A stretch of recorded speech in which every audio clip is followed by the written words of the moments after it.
All right, quick, before the sirens come back. All right, go. I'm Danielle. Congratulations. Welcome to Book Retorts. the one time you premature. Great.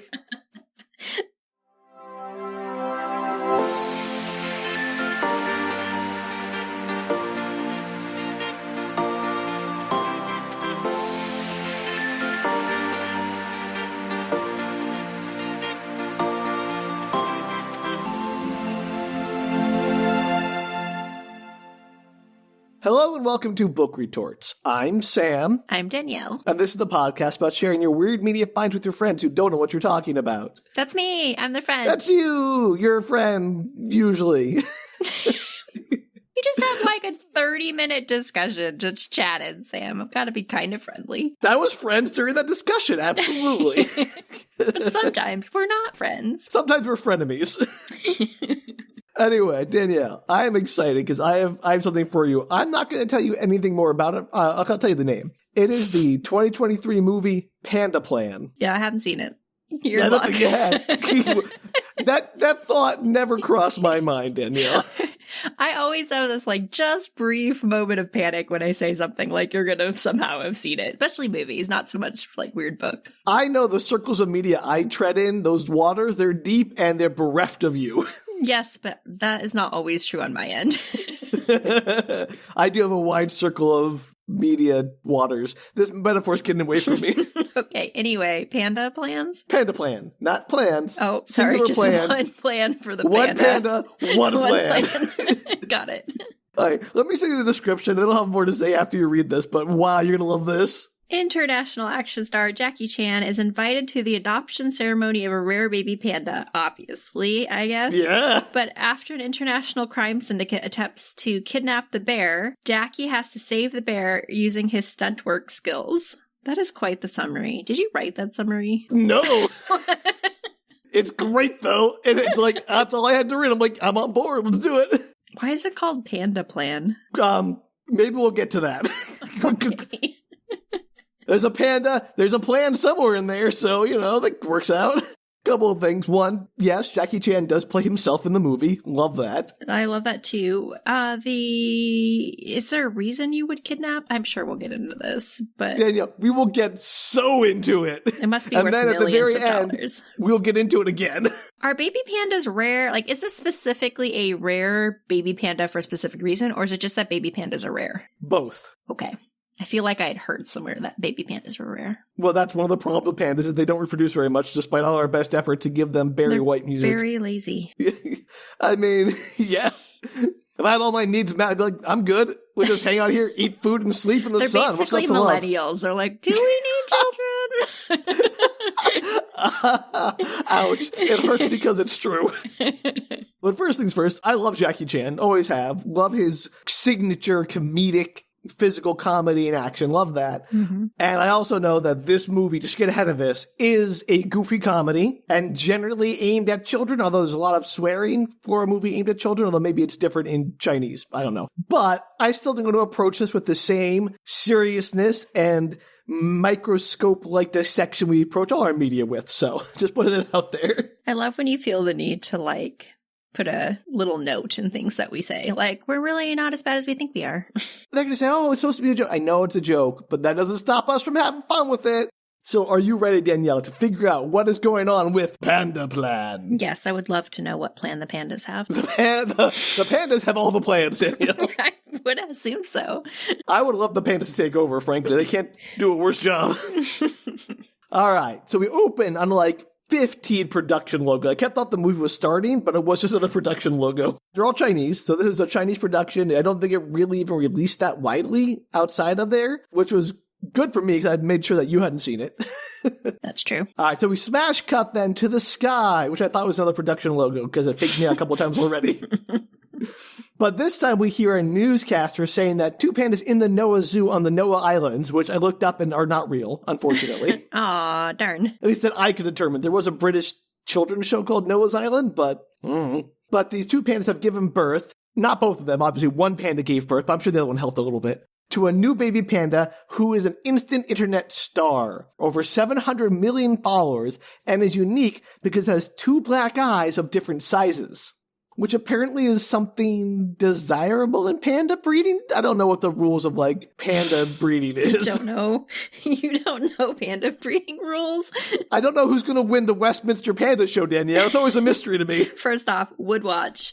Secondly, I'm looking at baby pandas because I need to have a visual in mind of what baby pandas look like. They are very cute. They're just like tiny pandas. That is, yes, baby pandas are like tiny pandas. Okay, some young do not quite look like their adult self, but baby pandas certainly do. Most mammals tend to do that. I wanted to get that in my mind so I can better appreciate this baby panda. All right, well, I've lost Danielle. She's going to be too busy looking at baby pandas to mention to the rest of this podcast. Browser. We're okay, everybody. Okay, taken in by the cute aggression of the baby panda. So as the exposition continues, we see a black SUV pull up to a palace where someone dressed as a stereotypical, like, sheik is greeted by others dressed similarly. He walks inside with purpose. He speaks to another man telling him, "Master, we're getting someplace. We can buy it. They're just asking for a ridiculous price." And the man responds, "Just pay them, no matter what it costs." We need this rare baby panda. What is the plan? Like, yeah, okay, what's the plan? Now, what is the panda plan? Like, do zoos do that? Do they sell to private entities? Because that's going to make the zoo a lot of money, that little baby panda. Well, Danielle, we'll get into it. Okay. I'm just going to say plan as much as I can. Just so you know. Yeah, I can already tell this is going to be you fixated on one word for the whole podcast. Gotta fixate on something. That's my MO. How about the panda? How about panda? It's a panda plan. God. Mistakes were made. I should never brought this movie to you. Why did you tell me the Jackie title? Chan. So we cut to the credits. I kind of look like a cheap Tron. Like, it's black, it's smoky thing. And then we get to, like, a scene of, it kind of looks hand-drawn, but clearly CG, of red lights and motorcycles, and they leave, like, red and white trails behind them as they're driving. And the man is saying over the phone, "As you requested, the goods will be delivered to you on time." The motorcycle CG bursts through the stained glass windows of a church, so they jump up and burst through the windows of a church, right? And they crash into each other, so, like, one is coming through one window in the front, the other comes through the other window in the front, they, like, smash into each other, and they crash, and one of the riders rolls to a crouch, pulls up a rifle, and takes off a helmet. It's Jackie Chan! Of course it is, but also, why are they going through a church? Great question, Danielle. We will maybe finally answer in the next 10 minutes. Okay, I suppose. So he looks around for the other rider, but glass shatters and ropes drop from the presumably skylight in the church as 2 masked, what looked like soldiers, repel it and start blasting. Is there a panda inside of the church? Yes, this is the Church of the Panda, Danielle. I mean, sure. The plan that the panda god has for all of us. There are worse things to follow. 100%. So Jackie Chan ducks for cover as the ninjas leap in, smashing through all the other side windows in the church. This feels like they just, wanted to throw ninjas into it. I have a question about that. Like, why are you mixing ninjas who use swords with people who have machine guns? It seems like not really they're going to fight very well together. It's like 2 different things tactically. But, I'm not the evil people in this movie, so I don't know. Knife to a gunfight. So more men repelling as Jackie shoots them all with his signature flare, even sword fighting the ninjas using his gun. Is this like one of those things that's like you freeze frame and then it's like 2 weeks earlier? No, it's better than that. Okay. I don't know what's happening, but I'm here for it. Because, Jackie Chan, kicking butt. Just as he finishes the fight and stands to survey the damage, a dying man raises his gun and shoots him in the chest 3 times, and he falls over dead. Jackie Chan does? Yep. The end. The end. Now we hear, cut! Surprise! It's all a film set, Danielle. Oh, I should have known. But also, what with the church? Like, why? Yeah. Questions. What movie is they filming? Is this Church Ninja Fight? Yeah, what's happening at this church? I want to know the plot of this movie. This is Church Ninja Fight Club, Danielle, obviously. I mean, wouldn't you watch Church Ninja Fight Club? I've watched a lot of things that were worse than that, so yes, 100%. Everyone on set applauds for Jackie, who shakes his head, and then one of the directors, or it's unclear, there are 2 people who seem to be calling the shots, says to prepare to do the shot again. And the other guy is like, we've done it enough, let's take a break. And I gotta say that I was using 2 different sets of subtitles for this movie, because sometimes I was confused in one set, and one of them has a very funny typo where shot is not spelled correctly. Jackie starts arguing with the director, saying he took out an entire army, a death squad, depending on which subtitles you used. Is he a superhero? How is this realistic? And the director is all, it's a movie. It has to entertain. Like Jackie Chan, famous movie star, would not understand the concept of movies. Jeez, Jackie, come on. You've only been doing this for like 50 years. Don't you know how movies work yet? What year was this movie again? 2023. No, recent. Yeah, exactly. I'm not sure I knew that Jackie Chan was still working, I'll be honest. I was very happy to see that. I'd say it's a bit later, but some of the fight scenes, like, he's still amazing, but like, they're slowed down a little bit than his earlier work, and it's just kind of like, oh, Jackie Chan's getting old, but he's still kicking butt. So I was like, nice. So Jackie says he wants to do a romance movie next. He's sick of all this, like, over-the-top, silly action. And the director says, hey, he just wrote a romance trilogy, so maybe he's the writer then? I'm not sure. It's kind of like love in the middle of a gunfight or love amongst the guns or something. Jackie Chan is not amused by another action movie, switcheroo, and then the squibs on his chest go off, covering the writer in fake blood. Womp womp. Do they just magically go off? It just mentioned that, like, oh, one of the guys was holding the remote. It's like, oh, there's a short in the remote or something. I wonder if that's a real hazard, if that's ever happened.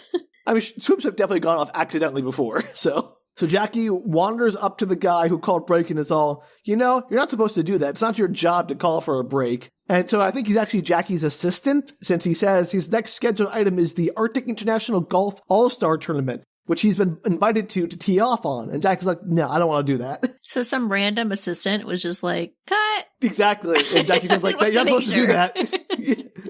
But they stopped. That's the funny part. Yeah, well, because like he's Jackie Chan's assistant. He has, he's like with the star. He's like, I'm with my client, and I'm not he'll sure walk. if that's how that works, but okay. Maybe he's like not an assistant, but a manager or something like that. I don't know. I still don't know if a manager can like pause a movie set that way. 100% no. It's absolutely not. But again, silly kids movie. Here we are. So the guy lists off a bunch of other random events all over the world. And Jackie's like, I don't want to do that. I want to go to Sylvester Stallone's birthday party or whatever it is. Housewarming, maybe. So he turns them all down until he's told about the Noah Zoo, which has invited him to adopt the baby panda. Oh, panda. The famous one. The one he knows about. And Jackie's like, yes, I want to adopt the baby panda because, duh, obviously he is the best. And then we have another round of credits as a boat carries Jackie to Noah Island and the zoo, Noah Zoo. And it's just like, okay. And I'll be the first one, but I don't understand very much about the international film markets and how like their trends and their conventions work. So I'm sure a lot of this is just like, oh, that's how movies work in, Asia or other places. But for me, it was very fun to have an opening credit sequence and then another opening credit sequence. Sure, there were reasons. Yeah, they were like two cold opens. It was great. Jackie meets the director of the zoo, who escorts him in past the crowd as Jackie schmoozes it up with the fans. We get to see him play with a bunch of cute little animals, since the montage from the opening credits has never stopped. And now the title comes up, Panda Plan! Excellent. So the movie has officially started. That was like the foreword, the precursor to the chapter 1. Prologue? Yeah, that's what I'm looking for. I'm on a book podcast. Who knows why? I don't read. Well, yeah, Danielle, you, famous for never reading a thing in your life. Notoriously don't read all your... You're practically illiterate, Danielle. I don't think you can read. I can't. That's why I had to do Hyperion, and you couldn't. That's why I couldn't follow Hyperion. Well, I don't think that's true. I think I was like into that. So we finally come to the panda enclosure where a cheerful robot named Tony is greeting the other workers. And this is basically like a little box on wheels, like a tiny box truck, like a cooler on wheels with a smiley face stuck on the front. I love that. Yeah, don't know why it's in the movie, but here we are. Oh, I was hoping it helped steal the panda. Things happen, Danielle, with the robot, but I'm still like, why would a zoo use like little Amazon delivery robots or whatever around the park? There's a local restaurant that uses little delivery robots, so why not? What do I know? Maybe I'm the idiot. So we cut to a woman writing a letter. She's a zoo worker and gets an alert on her phone and then quickly picks up a basket, an empty basket, and heads out to where the robot is. And the robot greets her as Juju. And the smiley face turns to one, like the little emoji with the hearts for eyes and a drool from the mouth. And I'm like, not okay with this robot being sexually attracted to its coworkers. It probably wasn't. It's just programmed. This robot is very, like, smarmy the whole movie. It, like, really is flirty with everyone. So, well, at least it gives everybody an equal chance. Yeah, who doesn't want to be equally harassed by a robot truck? So Zuzu puts the empty basket in the robot and takes out a full one, which has a bottle of food and like a milk bottle and bamboo. And this is a very elaborate delivery system when they could just have a refrigerator at the enclosure she could use, but what do I know? She goes into the enclosure to feed the panda, which she calls Big Babe, but he doesn't want to eat or come down. You okay? Yeah. What was I supposed to say to that? I don't know. I thought you'd be excited by a panda called Big Babe. I mean, that's a great name for a panda.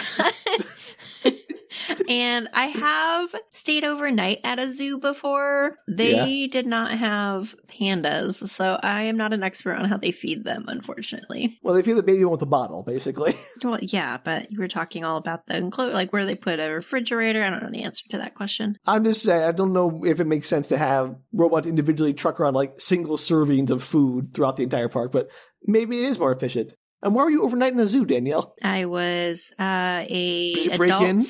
Yes, I was an adult on a field trip. Were you chaperoning or on the field trip? Well, I was chaperoning, but yes, I was on the field trip, I guess. Yeah, that's the right answer. I did stop some little kids from eating slugs, so I felt like I was a winner. Danielle, do you know how dangerous that is? I know. Especially with our knowledge. They would have gotten blood flukes. Yeah, I was like, no, we're not going to put the slugs in our mouth. No, we're not. How old were these kids? I think they're 5th graders. Dad's told them eating slugs. It might have been younger, but it was definitely between like 3rd and 5th grade. It was a minute ago. I don't quite remember. Well, delay, Danielle. Maybe you'll have a special affinity and help me answer some of the questions about how the zoo operates in this movie. I do love a good zoo, but the good kind, not the bad kind. Let's just establish that out there before we get hate mail. Oh, you mean like the ones that are actually, conservatory places and not just animal exhibits? Yes, exactly. Yeah. 100%. Anyway, cut to later. It's night. Zuzu is out of her uniform and in normal clothes as she runs through the almost empty zoo to grab an ice cream from a stall. Zuzu was one of the pandas for a second because I had forgotten what we talked about, and I was like, Zuzu was in a uniform. So Zuzu is like her nickname. We'll get to it. It's a nickname that only the robot calls her, which I find very strange. So she goes to an ice cream stand, which is DQ branded, which I think is hilarious. Do you think they were one of the people who, gave money for the show? The movie? Yeah, of course, Danielle. Obviously, product placement. I do love a good product placement. No, the Chinese production decided to put Dairy Queen in there for fun. She asked the stall worker if she saw Jackie Chan today, and she did. And Juju asks if his O-legs were pronounced, which I had to look that term up. You know what O-legs mean? No. It's kind of like being bow-legged, the space between your thighs or your legs if you're bow-legged. Oh, okay. I guess. Yeah, anyway. And the stall worker confirms that they looked great and that his big nose takes up half his face, which I find to be insulting, I guess. I think they're supposed to be oh, he's so endearing and adorable kind of thing. Oh, China. Never change. Very weird conversation. And Juju is sad to have missed it. Also, she's very young, in her early 20s or something. However, the mean boss at the ice cream stall only gives her a little ice cream cone since she never pays. And then, lectures them all about how unworldly they are, fawning over Jackie Chan. He used to work in Hollywood. He met all kinds of stars. And blah, blah, blah, blah, blah. And then Jackie Chan walks up and asks for ice cream. Everyone starts freaking out and fangirling, especially the boss man. Nice. And so we cut to Jackie Chan sitting to eat his giant bowl of ice cream, and I'm very jealous. I love ice cream. Did he get, what's her name? Juju? Yeah. Did he get Juju more ice cream? No, well, the Juju comes over and joins him, and she introduces herself as the panda nanny, Su Zhaozhu. And so I guess Juju is her nickname, so I'll call her Zhaozhu for the rest of it because I'm not the robot, and I feel weird being that intimate with a character I don't know that well. Okay, Zhaozhu it is. So, and again, I'm going to apologize for all my mispronunciations. Please don't hate me. I can do Jackie Chan, but everything else is iffy. And Jack's oh, it's so good to meet you. I'm adopting the panda. She's oh, I know you're adopting the panda. I really want to meet you. Then she's hey, can I ask you some personal questions? And he's no. And then he's I'm just kidding. Go ahead. And again, love Jackie Chan so much. So by adopting a panda, is it just you're promoting the panda? Are you taking it home with you? Or you know how you can like adopt a goat or right, like adopt a sponsoring or whatever. it. Yeah, okay. yeah, it's a You're like sponsorship sponsoring it. Got it. I just want to clear. Yeah. I don't know where this movie's going. I thought that maybe he was going to take it home too, but no. Like he's going to like adopt the panda and like, oh, this is the panda adopted by his parrot Jackie Chan and yada yada yada. Like it's a good promotional thing, I suppose. And so Jackie's like, no, you can ask me these personal questions. And it's her first question. Guess what it is, Danielle? Nope, I don't have anything. She's like, how wealthy are you? Okay, that's one way to start a conversation. Yeah, person you just met and you just were fangirling over. You're like, hey, how much money do you have? And he's like, next question. Then she's like, okay, guess the next question, Danielle. This is very hard. Why are you asking me things? I don't think that's very obvious. Your first question is, how wealthy are you? Next question is, how many girlfriends have you had? Oh, of course. I should have known. He, again, declines to answer this question. And they go around like that, him declining to answer any of these questions because, duh. To be fair, like, that's a very popular question no matter where you go. I know. I'm just saying. Do you have a partner? Like, how many partners have you had? That's like... Yeah, but like, that's usually like, oh, I'm on a date with somebody, not like, no, hey, I really love your work. Tell me how many girlfriends you've had. Okay, I wouldn't just ask some random stranger, but like, having traveled enough, like, you get asked, do you have a boyfriend or girlfriend or whatever, like, a lot when you travel. Sure. Just random strangers off the street. I would get like, hey, are you seeing anyone right now? But this isn't that. This is, hey, in your entire history, what's your body count? Yeah. That's a little different, I think. Well, that's questions that people want to know, Sam. Apparently so. And we don't get the answers we deserve, Danielle. So then the ice cream boss runs over with a giant ice cream cake with a crude drawing of Jackie's face on it and like chocolate syrup. And if nothing else, this is why I'd want to be famous, because of the free ice cream, man. Can you imagine? You probably would get quite a bit of free ice cream. I would love it. It'd be so bad for me and my health would decline precipitously. I don't know. Then they just do a study where like a bowl of ice cream a day is actually very beneficial to your health. I'm sure you can find a study that says anything's good for you in the right quantity, Danielle. Just throwing it out there. Ice cream. Now I want ice cream. Yeah, right? This movie's like, oh man, good job, Dairy Queen. Your product promotion worked. I want to get ice cream. Just not Dairy Queen ice cream, though. I don't know. The little thingies are good. What am I talking about, Sam? The dingle bars? No, I was thinking the ones that they put in the cups with the flavors. A sundae? No. My gosh. They're the thing they're famous for. Why is this Blizzard? so hard? Yes, thank you. The milkshake blizzard, okay? Oh like, my gosh, that was really hard. Dilly bars. That's the word, not dingle bars. I was like, okay, whatever those are, no. Dilly bars. I don't know why I get dingle bars. Sorry. I have not been to a Dairy Queen since I was a child, and I'm okay with that. Yeah, it's been a solid year since I've been to a Dairy Queen as well. Oh, a whole year, Danielle. I don't go to Dairy Queen very often. That was the first time I had been in maybe 5+ years. Was that last year? Anyway, amazing you couldn't think of their signature blizzard for so long. Love that. You know what? It is after work. I'm there with you, Danielle, yes. It's a Tuesday, which I am not particularly fond of. Who is? I think that's one of the worst days of the week, I'll be honest. Sorry, you Tuesdays. could have declined or rescheduled. No, but here we are. Because I wanted to do this. Ugh, don't ask me why. I'm going to now. Not for the podcast, obviously. All right, moving on then. So Zhao Zhu suggests they go somewhere away from the fawning ice cream man and, hey, do you want to go see the panda? And Deg Tian's like, yes, of course I want to go see the panda. Let's go. So he hasn't seen the panda yet? How long has he been at the zoo? All day. They haven't seen the panda yet? Yeah. What the heck? Maybe he like sobbed. She's like, I want to take you to meet the panda. Why wouldn't he meet the panda when he's adopting it? When's the adoption thing? The next day or something. Like they're doing a whole like setup for it. So he's like pre-zooing it? He's like, there's like going to be an adoption ceremony. There's another person there to adopt the parents. It's like a whole thing. Right. But why isn't he just there that one day? He's like having a whole experience at the zoo? Yeah. Who wouldn't, if the zoo's like, hey, you want to come for a few days? Idea, like, yeah. And like, it's going to generate like buzz and like everyone in the zoo is like excited to see Jackie Chan. So they do like a whole like event out of it and make an event of it. Okay, sure. So she takes him to the enclosure through an airlock/air shower thing, but the panda's hiding. Zhao Zhu calls for him and just repeatedly shouts, big babe, in Chinese, obviously, which I think is adorable. And then from the bushes, the baby panda crawls out and latches onto Jackie's leg. Oof.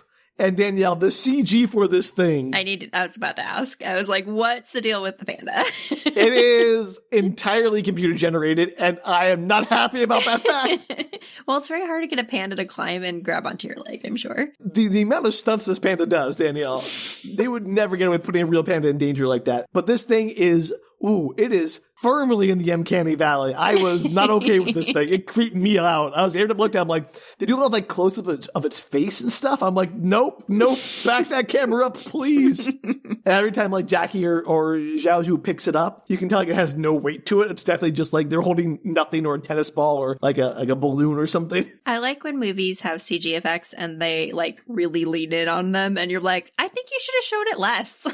Yeah. And like they do a lot of scenes like, oh, it's broad daylight. That was not your best choice. It's not like super terrible. It's actually, the problem is it's good enough that it's right in the uncanny valley. Like if it was a little less realistic and a little more like cartoony, I'd be okay with it or whatever. But now it's just like, oh, that's too close. I don't like that. Did too well. It's like, it's kind of cute, but also I don't like that I find it cute because it's kind of horrifying.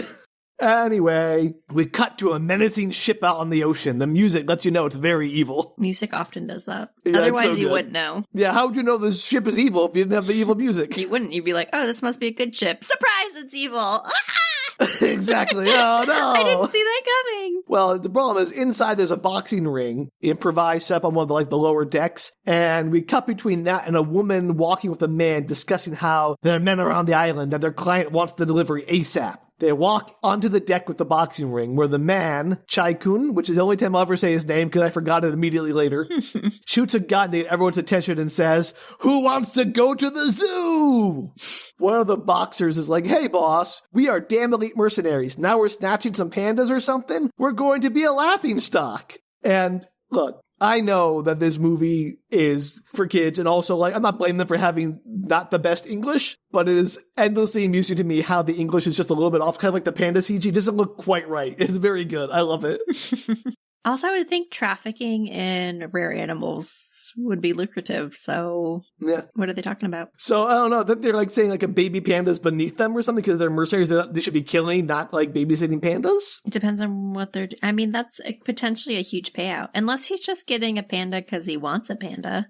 I mean, that's like, yeah, Chai-kun is just like, I want a panda. If that's the case, I could maybe on the mercenary side, like, boss, do we have to get a panda?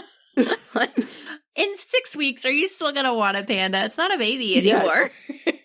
I do also want to point out, though, that I do like how this movie, like, half of it's in English, which no American production would put half the movie in a different language for their own audience. Like, so, like, props to the movie for, like, being basically a bilingual film. That happens a lot in Asian movies and dramas. There's a lot more English than you would think in them often. Yeah. And it's great. I love it. Are they purposefully, like, are they speaking English because they're not supposed to be Chinese, or are they just choosing to speak English because they're international? No, they're definitely not supposed to be Chinese people. Got it. And let me tell you, the person who has one of the best accents, English accents in the movie is Jackie Chan. Because I think most of them are like European or like Eastern European, and they sound yeah, they always pick people who often like actually don't speak English as a first language, which is one of my favorite things when I'm watching Asian dramas. You're like, oh, they don't actually speak English. That's not a thing. Yeah, this is just a white person that they thought, so good. Exactly. And it's often great. They're not great actors either, like the background characters or the like ones that are there for like 5 minutes or whatever, and they say their lines very stilted, and that's also a delight. Yeah, no, this is good. I guess I really enjoyed the movie and all like, oh, this is so charming. I love everything about it. It's so good. I mean, there are some problematic things which we'll talk about, with, the stereotypes of the Sheik and some other stuff. But outside of that, not, the charm is there. So guys, like, we're going to be a laughing stock. We'll be made fun by the other mercenaries at recess or whatever. We go to the mercenary ball. The mercenary ball. I won't get a date. No one's going to want to dance with me. Could you imagine why has no one made a movie about the mercenary ball yet? That's amazing. So Chai-kun tells him back, this joke is worth $100 million. And everyone's like, oh, now we're on board. Yeah. And they'll start cheering. Wouldn't that have been a discussion earlier when they originally brought up the topic of stealing the panda? No, he's like, he basically chartered his mercenaries, got them into the ocean on the menacing boat. And only after they were, I don't know, halfway almost to the island, he's like, hey, by the way, we're getting paid for this. It's not just for my own zoo. Yes, I've always wanted a panda pet. So Danielle, that is the Panda Plan. Kidnap the panda with mercenaries. Okay, sure. So I hope that answers your question. Yeah, it does not. I was hoping the pandas had a plan. Oh man, the panda doesn't really think in this movie, which is great. So we cut to the next day. 2 security guards are monitoring the cameras in the zoo and are chatting while a man in the vent above them observes. He drops down and takes out one of the guards while the other watches in shock, the other guard. His accomplice, unfortunately, got stuck in the vent and wasn't able to take out his man, so the first guy quickly pivots to fighting the other security guard and knocking them both out. So these are our 2 hench people, Danielle. I don't remember their names, but they are the goons, as I call them for the rest of the movie. Goons. They're the comedic relief goons. Excellent. So the man pulls his large friend out of the vent, and they disable all the cameras by pushing enter on the random keyboard, which is like not a great security system if you ask me. So we cut to trucks convoying through the jungle. It's the mercenaries! Then we cut to the panda adoption ceremony. Speeches are being made by the director. Zhao Zhu is there and waves hello to Jackie, who waves back, but his assistant seemed particularly interested in her. Jackie is asked to sign his adoption certificate, while his assistant casually goes to stand next to Zhao Zhu while pretending to talk on the phone about how single he is. Very smooth. That ever happened to you, Danielle? You ever someplace someone's like, oh, sorry, you got that wrong. I'm single. I'm so single, but it's not bad. I'm just, the answer is I'm single, and I also make a lot of money. Oh, hi there. Yes, all the time. Right? How's that never worked before, my question? I have no idea. What's your best chat-up line? I don't have one, Sam. That explains a lot. It does. Aww. Nope, just kidding. It's okay, Danielle. We still love you. I'm well loved, thanks. As we know. Bow, chicka, wow, wow. Okay, that's not the plan this panda has, Danielle. You don't know that. Aren't they frisky I do. pandas? No. They notoriously will not have sex and make babies. That's the problem. Are you sure that they're not having sex? They're just, not giving birth? I'm pretty sure that's the problem, is they can't get them to mate. Are you sure? I'm not 100% sure. I'm not a pandologist. Pandologist? If you are a pandologist, please let us know. You know, we've had a lot of luck recently. Yeah, we have. With people responding. So if you are a pandologist, we Send would us the love panda to mating hear habits. from you. Yeah. We'll have you on. It's great. So as Jackie goes up, he gives a little speech. And again, I gotta say how impressed I am with Jackie Chan just as a person. This is not a high budget movie, but Jackie is definitely one of the best and most charismatic actors in the film. And just in general, that's rare. And I appreciate that. So during the speech, Jackie's sort of mused on what he wants to name the panda. It's a very big responsibility naming a panda. I'm like, is it? Just call it Fluff Butt or something. People will love it. Fluff the panda. See? Perfect. I just came up with that off the top of my head. I would check out Fluff Butt the panda. Yeah, right? Who wouldn't? China, call me. I'll name your pandas. Anyway, his assistant tries to schmooze Zhao Zhu, and she keeps shutting him down, and good for her. Love that. Eventually, she just sort of wanders off, and then he's like, oh, I guess I'll go wander off somewhere else too. We cut to the mercs, just casually driving through the zoo in camo, four-wheelers, buggies in camo, in the most conspicuous thing possible. Mm-hmm. There's a zoo with a bunch of Mad Max looking dudes in camo and buggies. I'm like, what are they trying to do? It's supposed to be clandestine? They split up, some going to the control room, others heading for the panda enclosure. At the enclosure, the assistant is frightened to see the mercs pull up, armed to the teeth. One of the mercs tries to tell the boss that the panda's adopted father is Jackie Chan, but the boss just cuts him off. And I'm kind of with this lieutenant, because what's a movie star got to do with their kidnapping the Panda Plan? Jackie Chan or not, that's not going to stop them, right? But this movie will posit that is a big mistake. That they should have? That they should have been much more wary of Jackie Chan, the actor. Oh, well, yeah, obviously. Come on, now. I know, it's great. But in real life, I'd be like, yeah, we have machine guns. He's an action star. I'm not worried. But you don't want to make an international incident by killing a beloved film. Star, yeah. Yeah, Yeah, and kidnapping a panda from international waters is not going to make an international incident? I mean, yeah, but Panda versus Jackie Chan, no offense to the little baby fluff butt panda, fair. but if you murder Jackie Chan. Their plan's not to murder anyone. I'd be just tie him up with the rest of them. We'll get to that. Okay, that's also an issue though. Any touching Jackie Chan is an issue. Daniel, I think he's not the Pope. Or I don't know if touching, you've touched Jackie Chan, you must be executed. It would be an international incident, that's what I mean. If you kidnapped him, if you tied him up, if you murdered him. If you have a menacing warship, I think you're past the point of caring about making international incidents, all right? I suppose so. Is it a warship, or is it a it's yacht? It's like a battleship. It's they're pirates? Yeah, they're mercenaries, Danielle. You can hire them in their battleship, apparently. Yeah, but most mercenaries don't have a pirate ship. These ones are the best. That's why they were so upset about kidnapping a panda. It's beneath us. Yeah. The best mercenaries always have a pirate ship. Sure. So Jackie's now inside the enclosure, and he holds up the panda for the crowd who are standing on the other side of the glass to see. Does he, like, Lion King it? Yeah, exactly that. Yes, I love that. And it looks really weird as the clearly fake panda has no weight. I love it. I wonder what they used in its place. I'd have to guess a balloon, maybe. Green balloon. You think you'd do, like, a stuffed animal or something at least? Could have been a stuffed animal, but, like, you want it to be something that would be easy to chroma key out or something. Little green dots on it. Yeah, sure. So as everyone is oohing and awing over Jackie Chan and the panda, the mercs just sort of casually stroll into the room, and they're like, hello, and like no one's paying attention to them. Until finally the lieutenant with the purple mohawk, he yells at everyone to get down while he shoots his gun in the air. So they're stealing the panda during the adoption event? Yes. Why not, like, literally any other day? Great question. Were they even aware the adoption event was happening? Because they didn't know that Jackie Chan was adopting it, so maybe they were just like had really bad intel. Why would they do zero reconnaissance on this Panda Plan? Because they spent all their money on the warship and nothing left over for spy work. This feels like the bare minimum. Like, you need to know where the thing is and what's happening around the thing that you're going to steal. That's just like 101 stealing. Danielle, I never said the Panda Plan was a good Panda Plan. Even Fountain of Youth, like, had a better Panda Plan. And you watched that movie. And, I did. And we agreed on how ludicrous it was. But I really, it was so validating to hear you say that, Danielle. Yeah, it really I don't made regret my soul watching heal. that movie, but it did feel like the full 2.5 hours or whatever it was. You felt it. And especially how they completely, like, made John Krasinski so leaden and uncharming in the movie. Somehow so unlikable. How is that possible?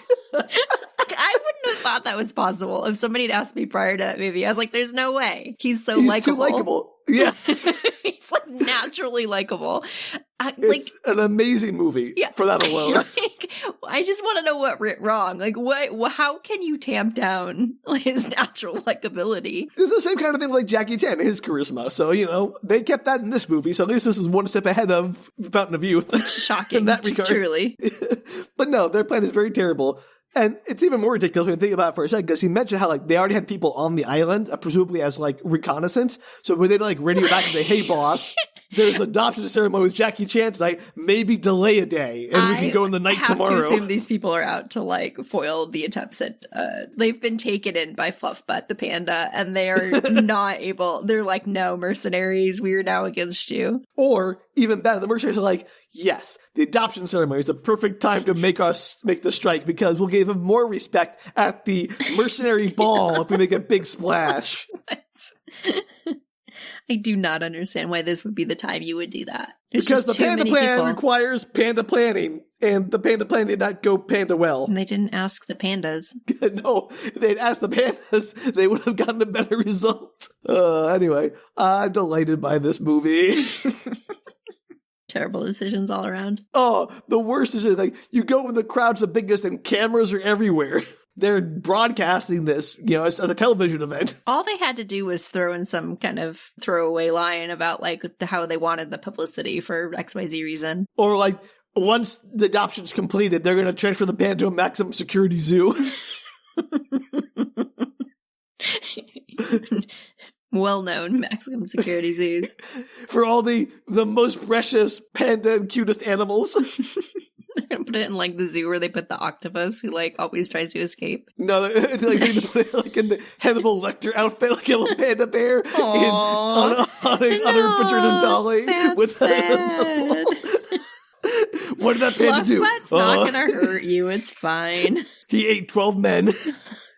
They're still bears, Danielle. They'll destroy you. How violent are panda bears? I mean, I don't know. Probably not very, but like, I still wouldn't want to fight one. Like, I'm sure there's been a panda bear death, but like, how frequent? I mean, probably less than grizzlies. I'd love to put that out there. Yeah, I would assume, but I would be delighted if they were like, no. Much like a hippopotamus are the most deadly things in Africa. Pandas you are wouldn't think are. Maybe pandas are. Like, lions, no one's afraid of lions, but hippos, people get away from hippos. I mean, I've seen a lot of videos of, like, pandas, like, rolling down hills and stuff, so I have to assume that they're not that violent, but I could be wrong. Seriously, if you're a pandologist, get on the horn. We need you. Anyway. So the mercs have pulled their guns out. They've made their presence known in the most ostentatious way possible. None of them are wearing masks, by the way. Which again would make more sense if they had a reason to need the visibility. They don't. And so they're like, everyone get down. We're not going to harm anyone. We're just here for the baby panda. Publicly, with 1 million people watching. Couldn't sneak it away in the dead of night. To be fair, they've already cut communication, so I'm sure the broadcast is no longer going out. But the point is, they're like, hey, everybody, give us the panda and everyone lives. I'd be like, yeah, sure, no problem. But Pick everybody the panda has and go. cell phones. This is 2023. Oh, we'll get to that. Kind of. This is all over the internet, right? It's like streaming already now. Nope. Yes. In reality, no, yes. Danielle, we'll get to it. That has already been answered by the movie. We'll get to it. Okay. Just, wait. The movie is smarter than us and dumber. Is it? It's better at being dumberly smart than us. No, carry on. I think I proved my point. The movie's smarter than me, at least. So Jackie tells Zhao Zhu to go call the police. She runs off, and he stands like on the other side of the glass window, just staring daggers at the mercs. Meanwhile, the zoo's control room is invaded by other mercenaries and quickly taken over, including by the evil boss lady, the one who was walking and talking earlier. Okay. I never get her name. Before we carry on, I have to assume this movie's going to go one of two ways. Either the panda is kidnapped and he has to like rescue the panda, which probably is the plot of the movie. Or the second one is that the rest of the movie is just a standoff of Jackie Chan in the enclosure with the panda and him having to like fight people off for the rest of the movie to not be able to get to the panda. No, I thought it would be more psychological, like he's standing there staring like, this is a game of psychology. We're all going to stare. The first one to break loses. Yeah. He's like, if you come in here, I'll kill the panda. And if you can't come in, it's like, kick it out. It's like, it's this psychological thriller. Yeah, in my headcanon, what's happening next is basically Home Alone in a panda enclosure. And that was very different than I was just saying. No, I know. That's what I think's about to happen. Okay. He's going to Home Alone in the panda enclosure, and they cannot get in to get to the panda. The panda is Kevin McAllister's, like, it's the version of it. Obviously, Jackie Chan is Kevin McAllister, but yeah, they're trying to get to double your Kevin McAllisters, double your fun. Okay, the panda is the house, and Jackie Chan is Kevin McAllister. So he booby traps the panda? No, but it's like that's what the thieves want, right? Is the stuff in the house. Okay, I see what you're saying. It's a MacGuffin. I got you. Yeah. And Jackie Chan is I was standing very in the way. confused for a moment there. He's Kevin. I was like getting my metaphor correct, or my simile. Yeah, whatever. Well, that's not our strong suit tonight. Clearly. Okay, I love those ideas, Danielle. You're wrong on both accounts. Do they steal the panda though? They steal Fluff. Oh, Fluff. Does Fluffbutt Big babe take on? Does Fluffbutt take on does he like no? Does Jackie Chan teach him martial arts? Does Jackie Chan do martial arts in the movie? No. Yes. Does he teach Fluffbutt? Martial arts? I was going to say he does like a whole training montage where he's like, I must escape, and he takes him away and like into the mountains, and they train for weeks to become like and it like becomes drunken that master other movie. And then it comes back out as like Panda coming for revenge. That's the origin of Kung Fu Panda. I was going to say that's where we cut. That's Kung Fu Panda. We come back, and this is what's happening. Wow, we're all over the place tonight. You know what? My Home Alone idea is brilliant. No, I love that. I love to see this was a backdoor, like a ripoff of Kung Fu Panda, and they had to have this elaborate setup to like they can't sue us if the setup is completely different. It's a precursor to Kung Fu Panda. Love it. Love it. This is where the Kung Fu Pandas come from.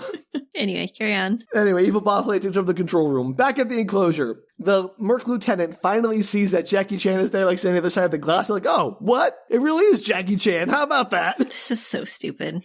Yeah. I can't get over that they chose to steal the panda in broad daylight during this event publicly. And this is why I had to preface by saying, like, I know it's a silly comedy, I know it's a children's movie, but we're still going to attack it like we usually do. Because, yes. So mad about it. Yeah, there you go. So the mercs disperse the crowd, and the lieutenant and his goons walk towards the enclosure entrance. The boss asks the goons, like, does he really fight as well in real life as in the movies? They're like, yes, he's absolutely just as deadly in real life. I'm like, I don't know if that's true.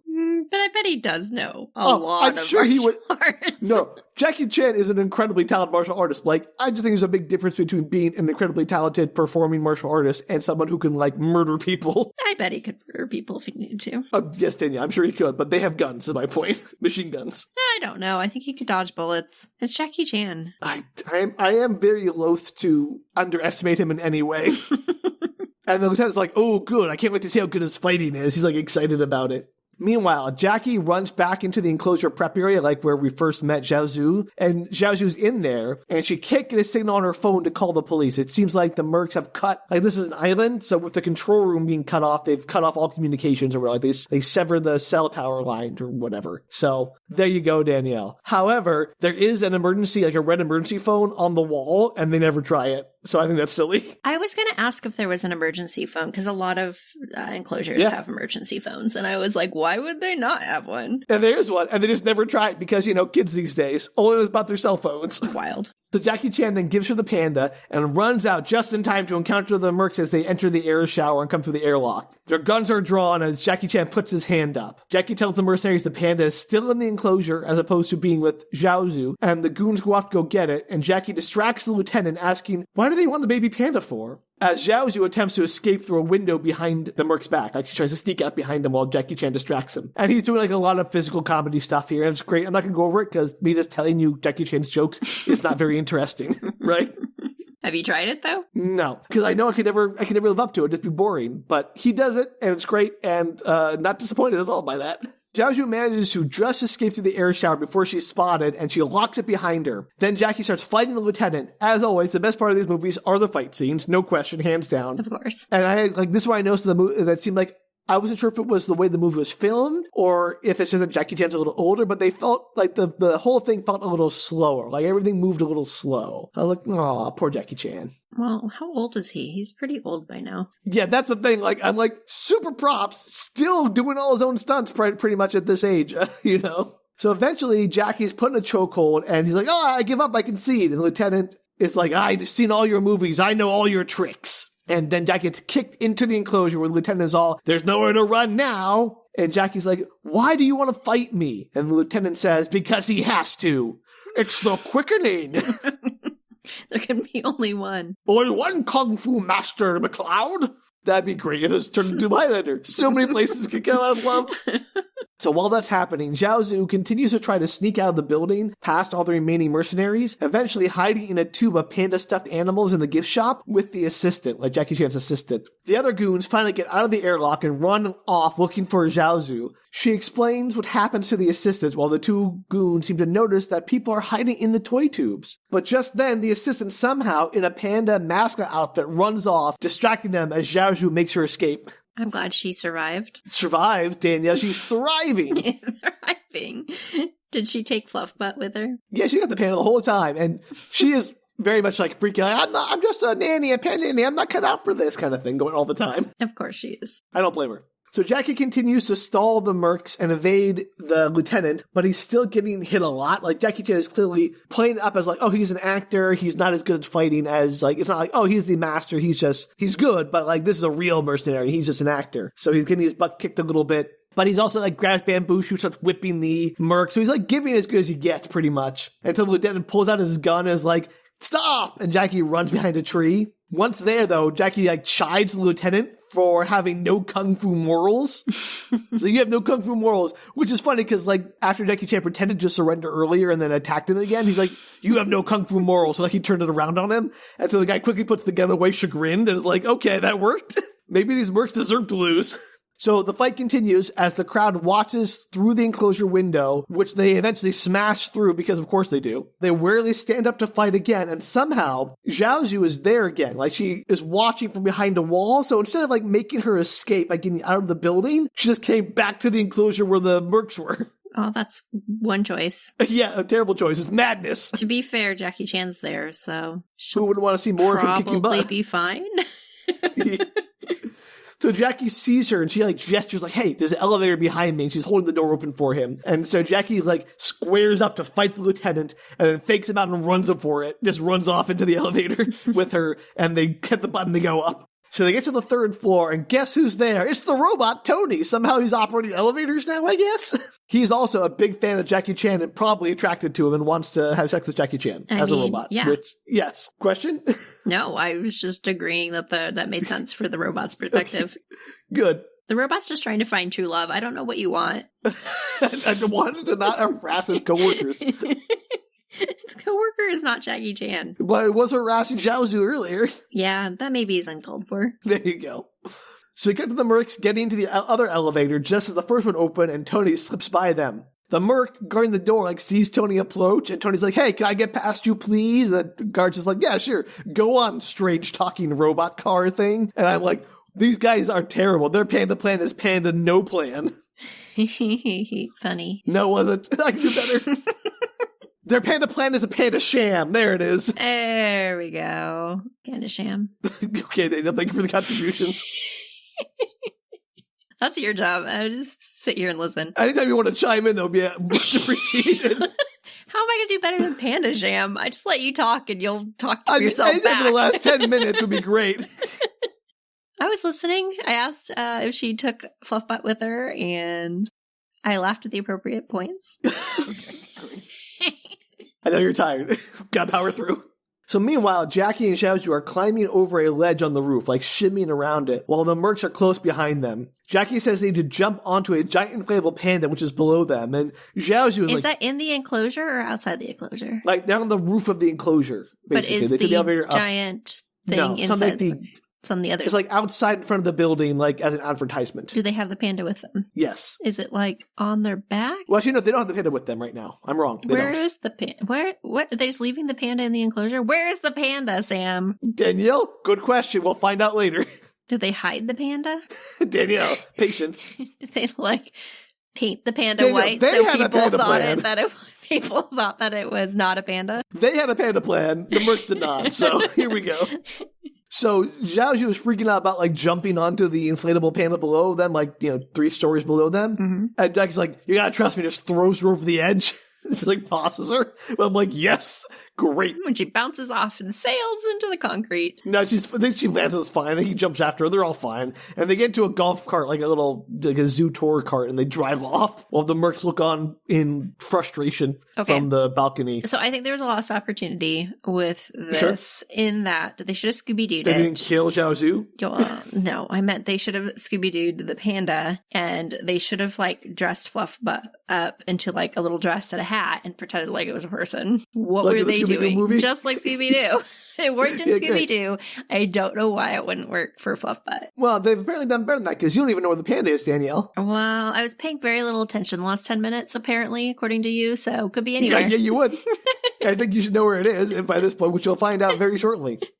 Back in the control room, the evil boss lady is monitoring them on the cameras, and they disappear past the camera range into the storage warehouse. Back on the menacing boat, the big boss gets a call from his mercs telling him that Jackie Chan foiled their plans. He's like, you better get that panda back before I get there. And he's like, let's go. And they start driving the menacing boat towards the island. They do not deserve this panda. They put so little effort into this heist. Yeah. Literally, they just showed up and hoped for the best. They planned this not. I was like, oh, this is a zoo. This is be cakewalk. We have to walk up there and grab a panda. We don't have to do any planning at all. And on a normal day, it probably would be a cakewalk. However, why would they choose this day of all the days, Sam? Because they didn't do any prep. They're just like, oh, this will be fine. We can just show up and it doesn't matter. Bad luck got them, Danielle. Just the luck of the pirates. Wild take. One Google search or pay attention to the news would have solved this whole problem for them. You said they had people on the inside. Shocked. Yeah, they did on the island already. I have to assume they were doing literally anything else than monitoring the zoo. They're probably eating ice cream and watching other animals. They were like, oh my god, Jackie Chan's here. They were fangirling over Jackie Chan at the ice cream parlor. They're like, look at the lions, look at Jackie Chan. And they're like, forget mercenary work. We're on the straight and narrow now. I wonder why Jackie Chan's here. Doesn't matter. They just got a signature. We're happy. Meanwhile, the robot Tony pulls into a storage bay. Is it inside the robot? Yeah, there it is. Then you figured it out. And surprise, the panda was in his cooler trunk thing the whole time. It's like a cooler. Can you put a panda inside of a cooler? Well, not if you want to breathe, apparently, but this one seemed okay. It's like, it's dead. Fluffbutt is dead. I don't know how it survived, frankly. This is like a refrigerated cooler for bringing food back and forth, it looks like. It's okay, everybody. Fluffbutt's alive. There were no animals harmed in the making of this film, mostly because it's made out of CG. Yeah, it clearly was. And they let the panda, it crawls out immediately. So Tony drove it back there, parked it to a charging bay, and popped the door open, and the panda crawls out. So yeah, I think the panda plan that Jackie and Xiaozu had was better than the one the mercs have, for sure. Absolutely. But again, bar was low. Good job jumping over it. Bar was super low.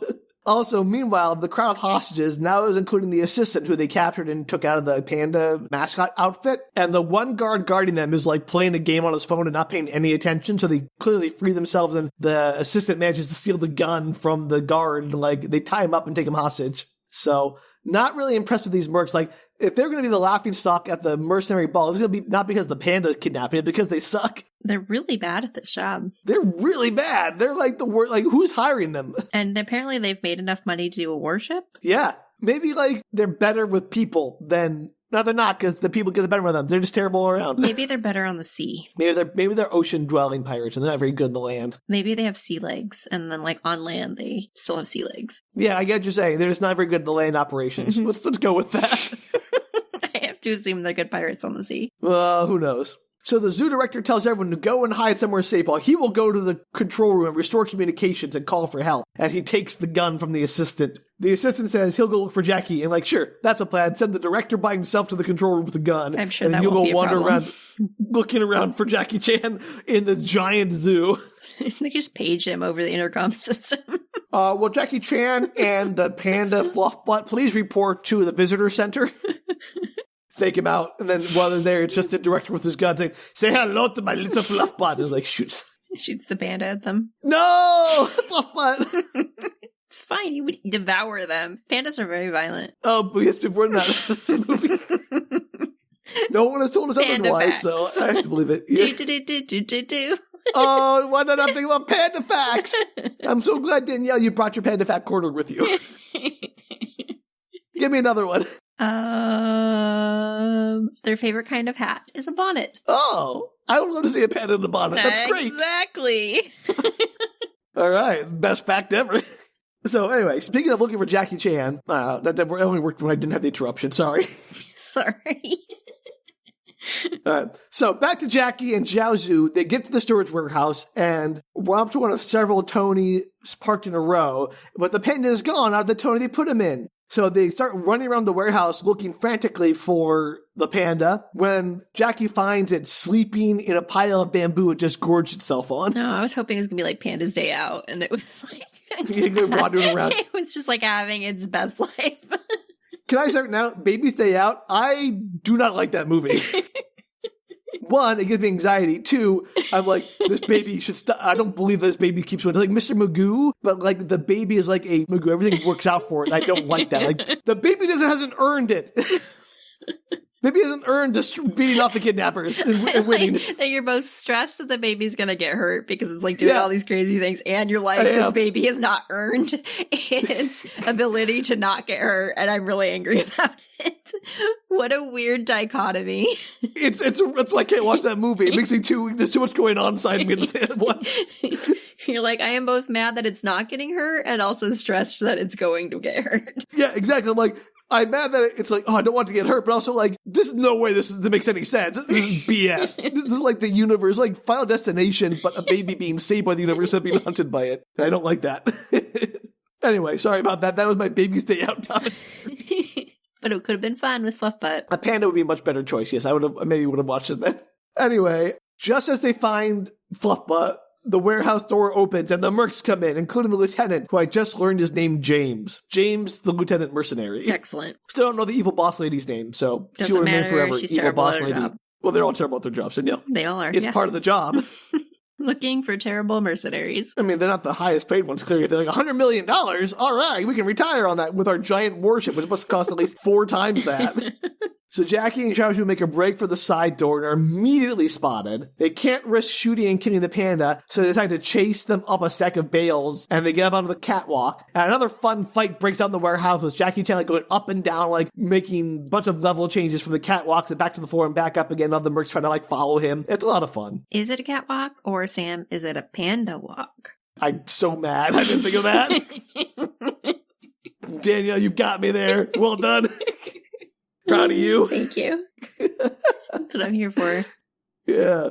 Meanwhile, the evil boss lady is chasing Zhaozhu over the beam, like a beam on the roof, or maybe it's like a crane or something for moving boxes. And Zhaozhu is freaking out. Jackie gets the panda from her and helps her down and swallows the panda in his shirt just in time to fight the boss lady while holding the swaddled panda in his shirt. And I'm like, yes! That's what we came to this movie for. This movie is like, doesn't make any sense? No. Does it deliver fun action scenes? 100%. Not disappointed at all by that. So there are worse ways to spend 90 minutes. So Jackie escapes with the help of a telescoping ladder, but Zhaozhu has been captured. Womp womp. Jackie offers to swap the panda for Zhaozhu's freedom. One of them goons gets the panda from him, and as he turns around, Jackie steals the gun tucked into the back of his waistband, which is just not a good place to keep your gun as a mercenary. No, never is. So Jackie puts the gun to James's head and is like, okay, we're gonna leave. Give me the panda back. But then there's another quick distraction. They start to scuffle again. And somehow the panda gets like set down on a conveyor belt.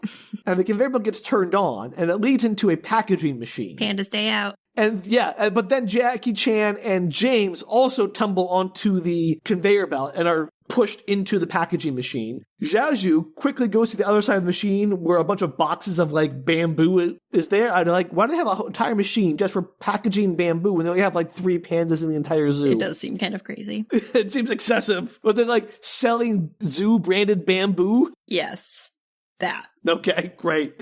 Would you buy zoo branded bamboo? I don't want to buy bamboo. It's very prolific when it starts to grow, but I'm sure people do. It's not for growing, it's for eating. Even better, no. You like bamboo shoots? They're delicious. They're okay. Oh, okay. Well, I'll have to remember to not invite you to my ramen parties then. Okay, well, you can put other things on ramen besides bamboo shoots. Not if you want it to taste good. They're very chewy. Okay. And you don't like chewy? They're like reedy chewy. Anyway, this is not the ramen cast, so. Well, I also don't like water chestnuts, as long as we're on the topic of things you occasionally put into soups and ramens. Okay, good. I'll make a note of that, Danielle. They're thank you. Like too crispy. They're very weird to me. Like, the texture is wrong. I'm going to make you a soup exclusively of bamboo shoots and water chestnuts and see how you like it. I mean, I would eat it. I'm like, they're not like I can't eat the foods. They're just not my favorite. Okay. So Zhaozhu is waiting on the other side of the machine as boxes of bamboo come tumbling out, and she finds one that has the panda in it, completely unharmed somehow by this machine. Yeah, it was fine. It's, again, Panda stay out. It can survive anything, Sam. Nobody's going to kill the panda in this 90-minute Jackie Chan Panda Plan movie. Danielle, I have to have stakes. There is a plan. They should have killed one of the panda's parents at the beginning of the movie to show you that they meant business. It like has to grow up. You have to kill the mentor panda in order for the panda to have its arc. Can you imagine if in this comedic Jackie Chan kids movie, if in the first like 15 minutes a bunch of mercs executed a panda father while the baby panda watched and said, "You're coming with us," or the other one, the mom gets it too. It'd be terrible. What a tone setter. Anyway, that does not happen, thankfully. That was certainly in the first script, though. I'm sure. As a coming-of-age story. The Panda Plan is revenge! So Zhaozhu is immediately surrounded by the evil boss lady and the mercs when both Jackie and James come out packaged into like the same box. They're wrapped up in cardboard and stacked up on top of each other like kids in a trench coat. With Jackie on top, he's like holding a gun to James's head and saying, "All right, everyone, give us back the panda. Let Zhaozhu go, or I'll blow his brains out." James is like, do it. He'll kill me. I'm like, there are like 15 of you. Just shoot Jackie Chan in the head. You're mercenaries. Fluff butt. I'm just saying, like, they're mercenaries. I wouldn't be like, it doesn't make sense. Or like, why do they care about the lieutenant? That's like bigger paycheck for them, I guess. But I guess they're very honorable mercenaries because they all comply. And Zhaozhu puts all the guns in Tony and sends him far away while she goes to follow. But then the evil boss lady like stops her, like puts a hand on her chest like, "You don't get to leave." As if she didn't just give up and concede everything to Jackie Chan. Like, he hasn't taken the gun off of James's head. Nothing's changed. And Jackie's like, "No, you let her go." And she's like, "Oh, okay, I guess I will." Also, at the same time, out of one of the vents of the warehouse creeps the assistant. How'd he find them? I don't know. They were making a lot of noise, Sam, and maybe the machine wasn't supposed to be in production, so we heard it. Let's go with that. Not enough noise to, like, cover the dialogue in the scene, but you can hear from miles away outside the warehouse. I mean, maybe it echoes, Sam. You don't know. Okay, Danielle. Sure, let's go with that. Maybe Fluffbutt put up Psychically a light. called him over there. A panda light? It's the assistant signal. it's like cast a little panda fluffy butt up into the sky.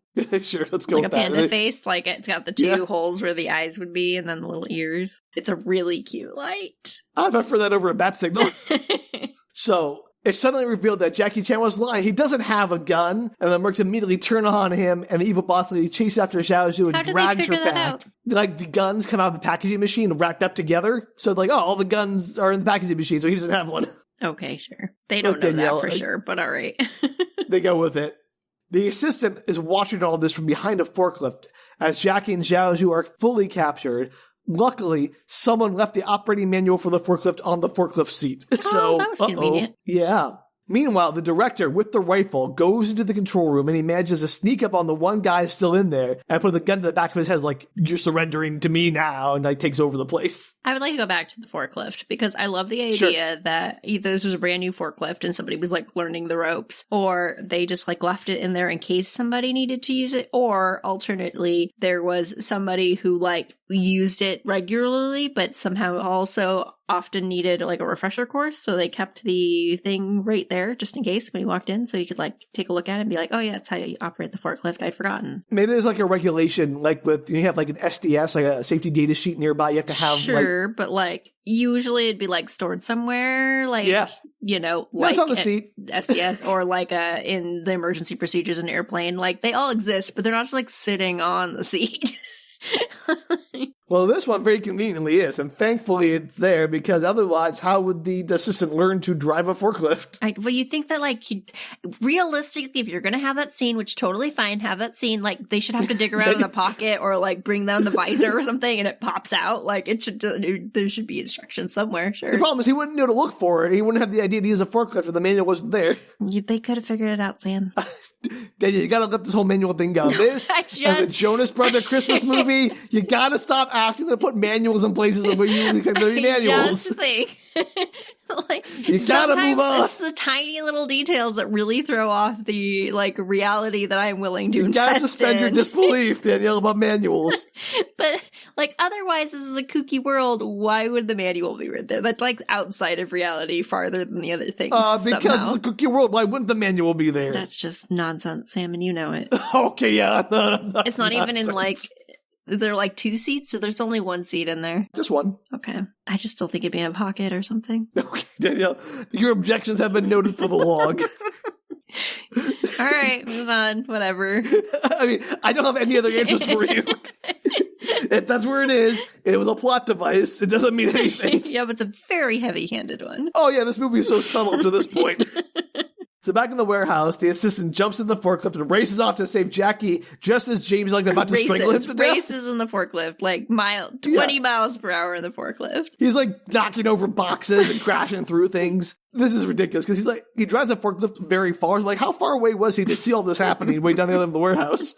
But apparently he has supervision, so yeah. They do that in movies a lot. Like they show a character extremely far away from a situation and then they show you like the zoom up close version of what's happening and you're like, that person cannot see that. Like whatever exchange just happened on the courtyard from 800 feet away, like they cannot see that. 100%.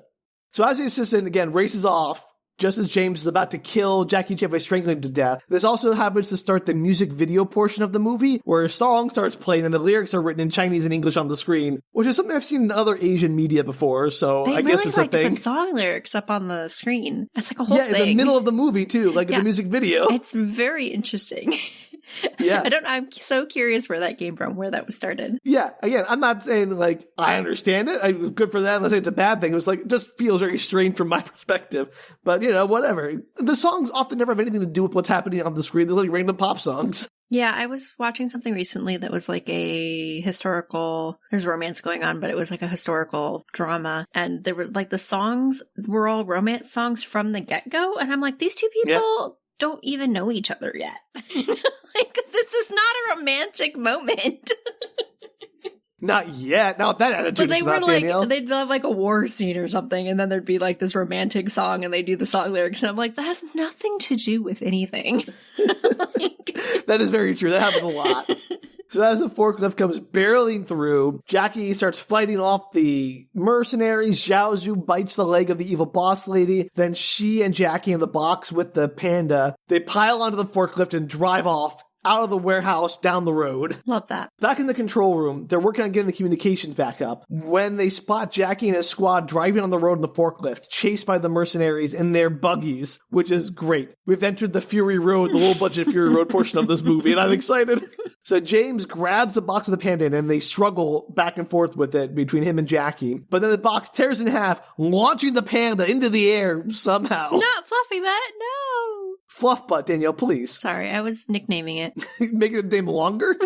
And as it's flying through the air and is like they do like a slow-mo thing, and it's like never looked less like a panda and more like an abomination than in that moment, a CG abomination. The scene is also very funny because it's clearly being watched the entire time by the people in the control room. I'm like, where are their cameras? How are they? What's going? What's going on here? Wait, did we ever figure out why they couldn't use cell phones? Because they cut the communications from the control room, which they're trying to restore. Why would that stop people from using their cell phone? Because they have to have the cell towers and stuff working. They took out all the cell towers? On the island. It's an island in the middle of the ocean. This isn't like... Oh, they took out the communications for the whole island, not just like the zoo. The whole island is the zoo. The whole island's the zoo. I didn't realize that. Yeah, no, it took me a little while to figure this out, but this whole island, like, I thought it was just a zoo. No, this island, it's like Jurassic Park. This whole island is a zoo. That changes things somehow. I'll have to reflect on that. I was going to come to this later, because here's where I should have figured out island is more like the entire zoo. This comes up later. I'm like, oh, that changes the scale of this dramatically. Yeah, like, that was a whole different movie now, somehow. Right? Like, this is an island zoo fortress. That's wild. Yeah. I mean, it's not a big island, I presume, because it's fictional anyway. But, yeah. Anyway, that's why, Danielle. They took out the communications for the island, because the zoo is the island. That makes more sense. Sort of. Less sense and more sense. Yeah. Jinx. Classically, for us, the more sense it makes, the less sense it makes.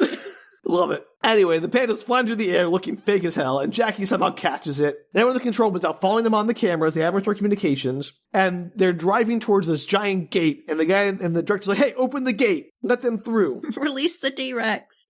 It looks just like the entrance gates to Jurassic Park. I was like, oh, now I'm getting the sense of this place. And so the gates start to open, and just before they get to the gate, he's like, okay, close the gate again. The gate starts to close. They just manage to squeeze the forklift through before the gate slams closed behind them, trapping the mercs outside the enclosure. But they're inside with the lions. Yes, actually. We'll get to that. It. And when this works, everyone in the control room bursts into cheers like it's Apollo 13 or something. It's really great. So unfortunately, they're now in the lion enclosure, and you see like "Beware Beasts" sign up in there. It's great, and they drive off down the road. But the forklift runs out of gas, which is strange because it's an electric forklift according to the manual. But no one gets read that very well. And it breaks down just next to a pride of lions, which they spot like over in the corner under a tree. Figures. You know what's pretty tasty to a lion? Fluff panda, butt. Big panda. And unfortunately, Fluffbutt is hungry for milk and being fussy, as Zhu explains. So, Danielle, this is the part that got me the most, this part right here. Their solution, guess what their solution is to get Fluffbutt milk to calm down? Mm-hmm. Do you want to take a guess? Please take a guess. I think there are multiple options here. Either, what's her name? Zhu? Zhu, yeah. Yeah, maybe she has a kid at home, so she's breastfeeding. She could breastfeed the panda. Nope. The grossest option, but it's a possibility. Not the grossest option, Danielle. Believe me. There's a grosser option. They could milk a lion. Close. And I don't know if there's almonds or oats, they could make some milk. So no, their solution is to sneak up on a nursing rhinoceros, which is lying on its side. Oh, there's rhinoceroses? In the same enclosure as the lions. I don't know if it makes sense. Go with it. Why? I don't know. Danielle, this place makes no sense. It is like the parallels to Jurassic Park are becoming more clear as the movie goes on. Like, the person writing this is a madman. Is it like a rhinoceros lion hybrid? Nope, it's a rhinoceros on its side with a suckling calf, and they sneak up and they literally drag the calf backwards off the suckling rhinoceros, which somehow the mother doesn't notice. And then Jackie goes up with a bottle, like puts a bottle up to the teat and starts like milking the rhino into the baby bottle. It's like, that was pretty close to what I assumed was going to happen. Gotta admit. Yeah, but yeah, absolutely. But also crazy. Like, I cannot think of a more dangerous or less likely thing to work ever. Like, milking a lion would probably be less dangerous than milking a rhinoceros. Is it a real frankly. rhinoceros or a CG rhinoceros? It's definitely not a live rhinoceros. I think it might be like some kind of prop that he milks. No, it's a prop of some kind that he's like, there's CG parts, there's definitely CG rhinos part of this, but there is something physical, like a puppet or something that, at least for the teats and everything, that he milks and grabs. Sure. Okay. It looks choices like it, were made. Yeah. You didn't need the spotlight, but they put it in. This is not relevant at all, because that's when the rhino's dad shows up, and I'm like, is that how rhino herds work? Do they have like family units? I don't know. The things we don't know about animals. Extensive. So we need a panda spurt, a pandologist, and a rhinologist to help us out. To be fair, pandas and rhinos aren't like overly common in zoos in the United States. Yeah, true. Like, have I seen a panda? I don't think I've seen a panda. Good question. I don't know if I have either. Or a rhinoceros. I've definitely not seen a rhinoceros. I would remember that. But the point is, this rhinoceros, Danielle, the dead rhinoceros shows up, and the baby runs up to it and like tattles on Jackie, like points. He's like, Mom! Dad! Like, basically, runs up to the dad rhinoceros like, hey, like, look at these guys. And I was like, oh, I'm angry now, and starts chasing them around the enclosure. And then the scene ends. I'm surprised Jackie Chan is not killed by this rhinoceros. Never. Meanwhile, the big boss has showed up with the giant menacing boat, which disgorges a slew of additional mercs and jeeps. Seeing this from the control room, the director picks up the rifle like Rambo or something and tells the others to go hide. He'll stay behind. And he parks himself in a chair in the middle of the control room, facing the door with his gun, waiting. Sure. Smoke grenades roll in, followed by the mercenaries, and the director surrenders immediately. Doesn't even put up a fight. Those are the worst mercenaries. They succeeded very easily. The director didn't do anything to stop them. They didn't, but like, this is the only success they've had this entire time. That is fair. So the big bad boss tells him to open the gate, and instead he pours coffee over the control panel, sorting it out. He's like, oops. People were like taunting him, like, haha. And you know what would have been smarter than this? Maybe doing that before the mercs arrived, as you saw them come in, and then running off and hiding yourself, and then leaving them with nothing but a broken control panel. That would have been smarter. Unfortunately, they didn't think of that. They didn't have the Panda Plan, the Panda 4 planning that we have. Yeah, the Panda 4 planning. Anyway, the big boss hoists the director up by the throat like Darth Vader, presumably killing him. Well, if they'd had the Panda 4 planning, this wouldn't be an issue. Maybe they need a panda to be able to plan for them. Panda's plan. It was an instruction, not a like description, right? The Panda Plan. Not you got to make a Panda Plan. You got to let the Panda plan. Yeah, I had assumed prior to listening to you talk about this movie that the pandas were making plans, but apparently I was wrong. Well, Danielle, that's only you would ever make that assumption. It's a more interesting movie, Sam. I mean, less Jackie Chan Kung Fu probably, but I'm, still. No, but Jackie Chan would be all in on the Panda plans. That's true. You're right. I can't deny that. So we cut to night. The mercenaries are searching the jungle with flashlights, looking for Jackie and the others. Luckily, the Panda crew have found some old abandoned lighthouse on a mountain in the middle of the island and not near the shore. So, are they still in the lion enclosure? Questions, Danielle. I have them. This is much like the Jurassic Park conundrum, which is you do want your zoo area, obviously, to be large enough habitats that your animals can, like, move around. But then no one can see them. Yeah, but you have to have them small enough that people can, like, see them regularly. Yep.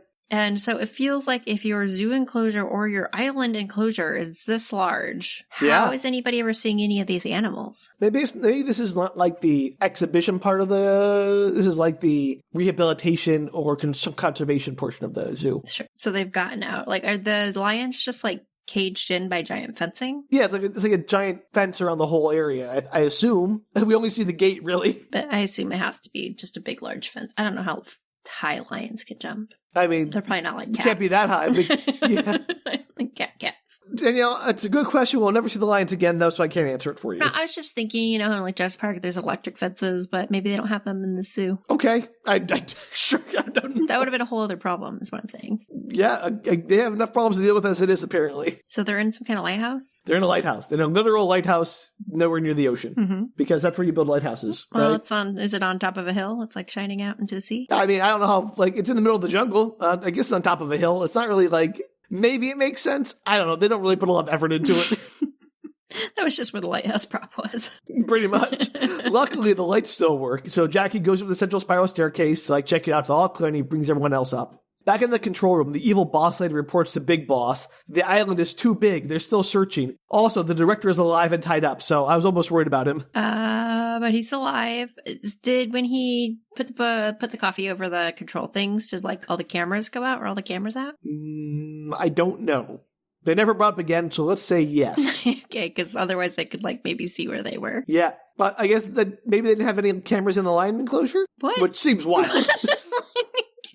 There would be cameras all over the island, Sam. You would think. Especially the line enclosure. Unless it was an insurance thing. They're like, let's not put them in the lion enclosure. Unless it's the same person who designed the Jurassic Park security system. It was what's-his-face. Also no cameras. So back in the lighthouse, the assistant is sleeping with the panda after feeding him, and they both fell asleep together after feeding him rhino milk again. No thank you. I'm surprised that the panda would drink that. Yeah. It feels like it would taste different. What do I know? There's actually some jokes about is rhino milk going to work? And Jackie Chan makes some kind of quip about how in Chinese they share certain, they sound similar, they have certain letters that are the same. And obviously it didn't translate very well, but I'm sure it was funny. Anyway, Jackie and Xiaozhu talk out on the balcony around the outside of the lighthouse with the lights on. They're not doing very much to keep hidden in the middle of the night here. But you don't want to turn the lights off on the lighthouse. It's used for a purpose. No, it's an abandoned lighthouse. Is it abandoned? Are you sure? That's what they said. They had to turn the lights on the breaker and everything. So the lights inside the building are on? Yeah. Not the lighthouse light? No. Got it. I was confused. Shining out the door that they're using to get on the balcony. Yeah, that's silly, because I would assume if everything's dark around you, that's very obvious what's happening. You would think. So Xiaozhu says she became a panda nanny after seeing them on a zoo trip in elementary school and just fell in love with pandas. And Jackie asks if she wants to do it forever. And we cut back to her writing that letter at the beginning of the movie. And we see on the envelope she's written resignation letter. She takes it out of her pocket and hands it to Jackie. He's like, oh, you were going to quit? And she's like, yeah, my parents want me to quit. They're getting old and want me to come stay with them. But every time I look at that little baby panda, I can't leave. And then Jackie talks about how what keeps him going is the word action. Since he was a little kid, 8 years old on a movie set, and he heard the word action, and suddenly things happened. For the first time as a kid, he heard it called, he became in love with it because, he's normally just a regular person. He gets hurt, he cries, he feels bad. But once they call action, he's a hero, right? Sure. And, I really hope that story's true because it's very cute. Who knew this movie was going to go so deep? Oh, Danielle. Wait till we get to the ending. Is the panda a metaphor for life? It's a metaphor for something. That's when Jackie and Xiaozhu decide to name the baby panda something. And he's like, what should we call it? Fluffbutt. We already established the name. I don't know why you think. They're going to go with hoo-hoo. Sure. Because it's part of a Chinese phrase that means dazed. Because it's look at him all dazed after drinking all that milk and passed out. Delirium kind of thing. So it's he's a little dazed sleepyhead. It's a cute name too. It's not as cute as Fluffbutt. Yeah, but anyway, they call him a hoo-hoo. So that's Panda's name, which I will probably not use very regularly because I forgot it almost immediately. The next morning, they're falling asleep and they're woken by the mercs bursting into the bottom of the lighthouse because apparently they didn't find them at night, but during the day is when they found them. They took that long just to get to the lighthouse, Sam, obviously. Maybe. They're immediately captured by James and brought to the menacing ship. And you know it's menacing because there's a giant skull and crossed swords painted on the deck. Again, it's great. Pirates. They shouldn't have piracy. The Panda Plan is not a good plan for them. The pirate plan. So the big boss is the boxing ring for some reason and has brought the whole panda crew in there. And it tells Xiaozhu to go take care of the panda because we need it alive. And then they're going to keep Jackie hostage for ransom, which is, first smart thing they've done. Do they have a buyer already for this baby panda? Remember the very beginning, the guy who looked like a sheik? Oh, that's right. Do anything. Yeah. Yeah, got it. And then as for the assistant, he's like, throw him overboard, throw him into the ocean. And they're like, oh, okay. Poor guy. So Jackie and Xiaozhu are locked up in separate cells. Xiaozhu with Hoo-Hoo then uses her smartwatch. Please. Sorry. Xiaozhu with Fluffbutt then uses her smartwatch to call 911 from her watch. And I'm like, from the middle of the ocean? And it's literally 911, and it rings. And we don't know if it connects, but I'm like, I don't know how that would work. I don't think my phone could do that, much less a watch, in the middle of the ocean. Doesn't your watch have to be within a certain radius of your phone? I guess if the phone has its own cellular modem, it could do this, but yeah, I'm calling shenanigans on this. You'll see this watch do other, this is like a Dick Tracy watch or something. Solid reference. Thank you. So after that, we cut to the assistant bringing in a meal with the two goons. They've all become friends, mostly because they all love Jackie Chan movies. And like when they were leading the assistant away to like throw him overboard, they bring him into a room and they start stripping. And unfortunately, the movie chooses opportunity to do a little gay panic joke, which is not great. But they're taking off their clothes to show him their massive amount of giant Jackie Chan tattoos they have all over their bodies. So they did not throw the assistant over the... No. They're like, we super love Jackie Chan. You're Jackie Chan's assistant. Will you take us to go meet him? We want to meet him so bad. And then we will throw you over. No, they're on board. They're like, we're going to help you guys. We're going to flip on a dime. We're no longer mercenaries. We're on your team. Because it's Jackie Chan. Because it's Jackie Chan. Exactly right. Anyway, they explain the plan to sell the panda to some rich businessman, but no one knows who he is. Once they dock, the panda will be sent away, and that's it. Jackie and his new crew sneak out, avoiding the other mercenaries, looking for Zhao Zhu. They see the other mercenaries, some other mercenaries, carting the panda away. Jackie's like, okay, I'm going after the panda. He tells his assistant to go rescue Zhao Zhu. Does the sheik know that the panda is eventually not going to be a baby panda? Yes. Are you sure? I feel like you could just buy a adult panda. Danielle, the sheik's motives are crazy. Okay, I'm surprised we get into them. So carry on then. We get so into them, Danielle. I was like, we'll get to it. But I was like, this movie's over. And like, oh no, it is not over. There is a hard left turn we have to take into something. Okay. I was almost not going to do this. And then I saw the end and like, yeah, okay, it's all worth it. So anyway, they all meet up back in the, I guess, cargo hold where they see the mercs hoist the panda into the back of a truck. Jackie's like, okay, you guys go call for help. I'm going to stay here with the panda. And Zhao Zhu's like, okay, and gives him her watch just as Jackie climbs in the back of the truck, hiding near the panda's cage. The big boss then comes in and drives the truck out onto the shore. Unfortunately, Zhao Zhu and the assistant are then immediately caught because, duh. But just then, as James is about to kill them, someone runs up and says, hey, the police are here. And they're about to storm the boat. So apparently, Zhao Zhu did manage to call 911 from her watch phone and get them to the boat. Like the Coast Guard of China? The police. They just said the police. I have no idea where. They might not even be in China, Danielle. I have no idea where this boat is docked. International waters, I forgot. It could be in some place wherever this rich businessman is living. It could be an Arab country. It could be England. It could be anywhere. It could be Indonesia. I don't know. Anywhere there's an ocean, it could be. As far as I'm aware, they were on that boat for months, for as much as I can tell. I mean, in movie time, it was like minutes, but it could have been years. I would like to assume they sailing around the ocean. It's now a grown-up panda. I guess they waited too long. So we cut to the truck, pulling up to the palace. The panda crate is unloaded as Jackie sneaks around, watching everyone. Inside, the big boss is like about to hand the panda over. He's like, whoa. This job was tougher than expected. We need more money. And the guy's like, hey, we agreed on $100 million. That's wild. Yeah, right? We were too stupid to try to take the panda on an easier day, so you must pay us more.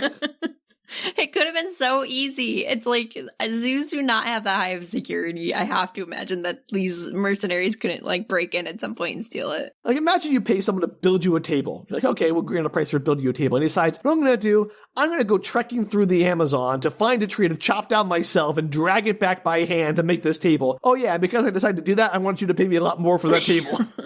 Like, I never agreed to that. I just wanted a table. I didn't want the table via the hardest route possible.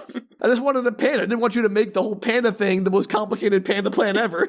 It's a very complicated panda plan. It is getting more complicated because they didn't plan. So as they're talking, Jackie Chan just pops out with the guns like, hey, give me the panda. And like, what's your plan here, buddy? You're the only one here against all these guys. Yeah, it's Jackie Chan, so he's really like 4 people in one. That's true, but unfortunately, there's a distraction from one of the servants, and a fight ensues between Jackie Chan, the big boss, and the evil lady boss. It's a classic Jackie Chan fight, lots of prop work, and it actually is like kind of brutal. Like the impacts and hits feel much harder than any other fight during this movie, so it feels a lot more serious. I'm like, yes, this is great. Jackie manages to knock them both down and run after the panda who has crawled away because his cage was left open. When he gets a call on his watch from Zhao Zhu, like Zhao Zhu literally is calling him on his watch. He's like talking to him through the watch phone. This is very Dick Tracy, 100%. And she tells him the police are tracking the watch and they're on the way. Sure, okay. And that's when the big boss comes up behind him and like puts Jackie Chan in a chokehold, and he's about to give up and pass out when Zhaoji remembers how he feels like he becomes a hero when he hears the word action. So she shouts action over the phone, and like Popeye spinach or Scooby-Doo's Scooby Snacks, it activates Jackie Chan like the sleeper agent, and he kicks the big boss's butt, knocking him out the door. Like he slides across the floor right up into the outside of the door, and the police roll up just in time to catch him and surround him. Hilarious. Hooray, everyone is fine. That's crazy. Yeah, he's like, action! And Jackie Chan's like, eyes dart open after being almost choked out, like, must kill. It's great. He's actually a cyborg, it's fine. It'd be amazing if, like, children were running up to Jackie Chan ever since seeing this movie and yelling action at him, expecting him to, like, do something. But I bet that'd get pretty old pretty fast. I would imagine. Anyway, as Jackie picks himself up, the rich businessman decides to come out and see what's going on. And Jackie's like, hey, why did you want this panda? So then we cut to a panning shot of photos of pandas. Yes? I just like the idea that the movie felt like it needed to explain. Like, we could have just been like, that's the end of the movie. Everybody was saved. But the movie's like, no, let's go one step further and explain. This is what I told you. Bad guy I thought plan. the movie was over here. I thought the movie was over. We're like, okay, we're getting ready for credits or whatever. And then suddenly like, oh, wait, there's like 10 more minutes. Great. So pictures of pandas. Pictures of pandas. Fun to say. Photos of pandas on the mantle or like a dresser or something, photos of a man and his daughter, photos of a little girl, and then carvings and statues of pandas and panda toys. And then we cut to a little girl. Wait, I have an idea. Yes? I'm pretty sure that the witches turned her into a panda. Is this like the witches from the Roald Dahl book? Yeah. Yeah, how'd you know? And like in the book, he never turns back from being a mouse. Unlike the movie, where he just magically turns back into being a boy again, which is a cop-out, which is why I don't like the movie. That's fair, even though it's a decent movie up to that point. Yeah, the ending, like, it completely undermines the entire ending. Like, I'm only going to live another, like, 5 years, Grandma, which is about the same as you're going to live, so we'll die together. Those books were wild. Like, all of his books are insane. Yeah. And they're like, we can spend the last 5 years we have on this earth torturing and killing witches. Like, what an ending! Yeah. I remember as a kid, I was like, huh. Yeah. And that's why that book hit different than the movie, because A, people get trapped in paintings, terrifying, yes, and terrifying, lives in my head run free. Think about it regularly, like regularly. I know, you've told me about it a lot. Anytime I see a Goose Girl painting, which is more than you would think in life. It happens a lot. There are a lot of geese girls. A lot of geese paintings.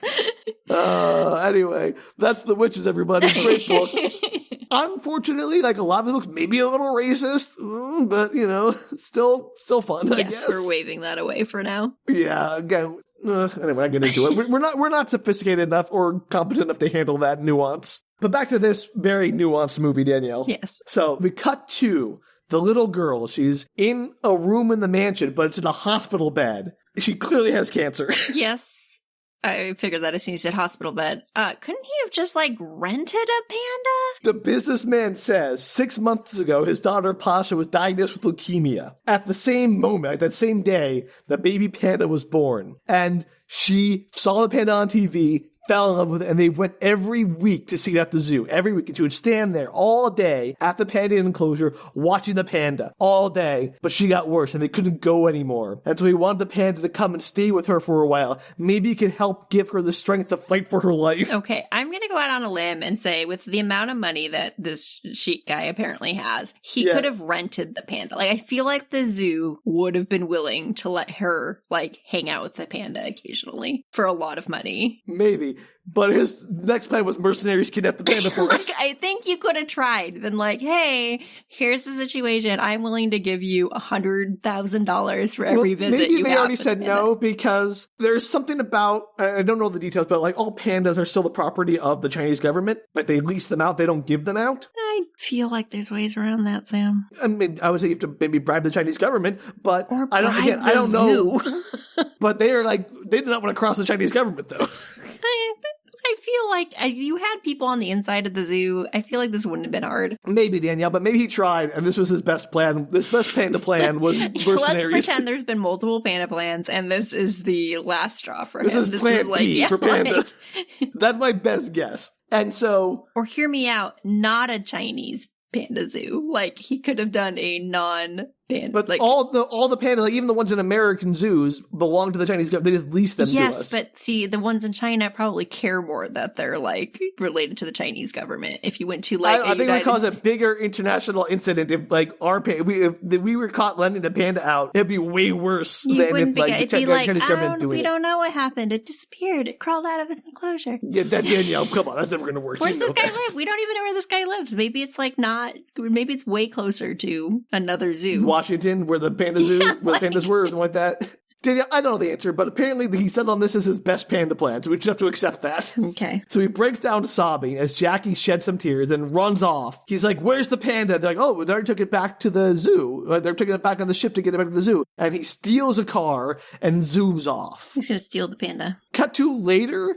Back in Pasha's room, we see the walls covered with photos of Hoo-Hoo, drawings she made, Fluffbutt, drawings she's made, all kinds of like evidence, like this girl was obsessed with that panda. Clearly. There's a knock, and the father walks in with Jackie in a robe now, holding the panda. Pasha wakes up and sees the CG abomination, and instead of being terrified, she is awestruck. Jackie lets her pet and hold the panda, and she's like, can I play with them? And he's like, yes, you can play with them as long as you want. He came here to help you feel better, and he wants to wish you well. And I'm like, wait, what? So what about all the non-wealthy leukemia kids? Do they get a panda to play with? No, Sam, they do not. Yeah, that's the problem. Like, this is supposed to be like the happy ending. Like, this is not a happy ending. This is a privileged child. Her father tries to steal a panda and is rewarded by having the panda brought to him. And like, what? It's crazy. I have very mixed feelings about this. I'm happy the little girl is getting some panda time. I'm also like, this feels very classist. I don't like that aspect of it at all. Of course not. Cut to 6 months later at the panda base in Chengdu. Hoo-Hoo is there with Jackie looking after him. Xiaozu is also there. Is the panda bigger? Yeah, the panda's way bigger. Okay. I'm just making sure that they didn't keep it a baby panda a year later. No, they get bigger. I was about to say, there's a crowd watching, and Hoo-Hoo has grown larger. Later, walking through the zoo, the assistant tells Jackie they got a call from the British government. Somehow, someone has stolen the late Queen's corgis, and they wonder if he has a plan to help them. Jackie says, he has a plan? The plan is no plan! And he says, yes, he'll do it. Cut to the credits. Played next to cute videos of real pandas and some behind-the-scenes footage of some of the cast singing the closing credits song, which was written about the panda Hoo-Hoo in the movie. It's actually very annoyingly catchy. The end. Also, I can only assume the child is dead now. Pasha's dead, and it's been 6 months. They don't mention her at all. She's dead. Panda got sent back to the zoo, so probably doesn't bode well for the little girl. No. What an ending. What a dark ending. Maybe she was cured, so she didn't need the panda. No. We don't. I was like, oh, we'll probably see them in the crowd watching or something. Nope, we don't see that at all. They just like dropped that plot line entirely. Yeah, they did. I missed it entirely, so that's on me. But I like to think like the movie, like, haha, save corgis, but oh no, child dead. what a seesaw of emotions. Wow, that was quite the movie, Sam. Anyway, that's Panda Plan, the pandiest plan that ever planned a panda. Wow. I can tell you're awestruck by it. I am truly awestruck by this panda plan. I'm still disappointed that the pandas themselves did not have plans. I expected more panda action sequences. The only one it really got was when it went through the bamboo machine. I mean, the panda was always like around. It's just never gotten, like, the best part was when Jackie put in his shirt to swaddle it and then fought with it for like 4 seconds. I was like, I wanted more of that. I feel like he should have used the panda as a tool more often. Just throw it at people. Kind of, right? That feels wrong, though. Does it? Yeah, not in the panda plan. Okay, great. Not if the panda was in on the plan.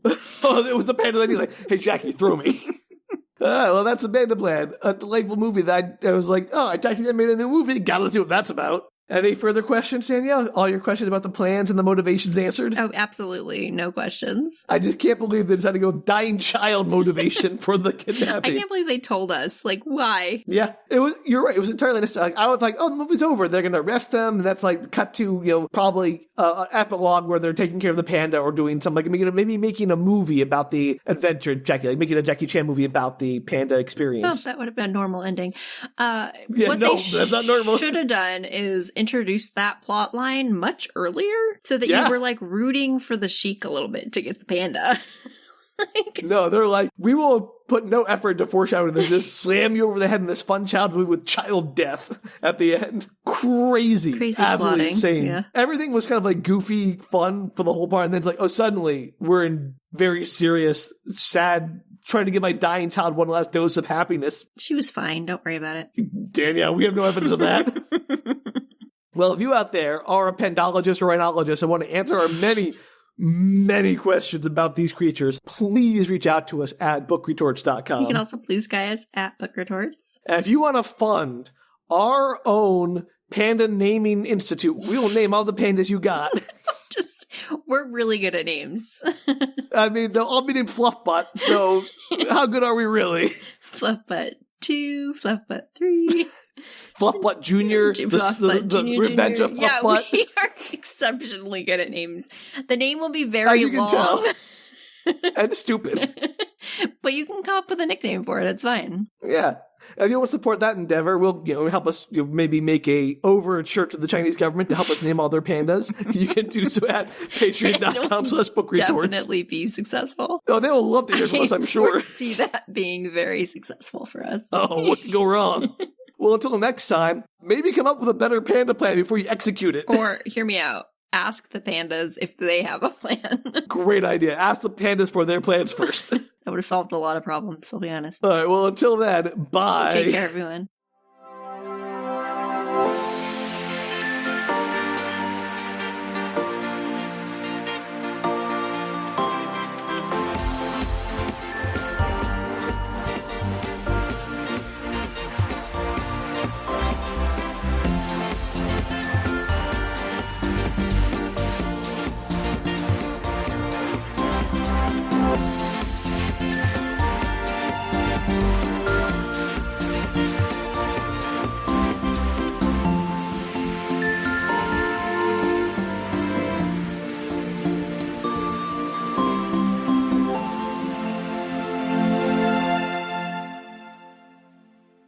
My mail story is not nearly that interesting. Wait, how do you spell mail? M-A-I-L. Okay, that is less interesting. Sorry. Yeah, I mean, you gotta get my hopes up. Maybe a mail was involved. Yeah. I don't know. You got my hopes up for a moment there, Danielle, just to be dashed.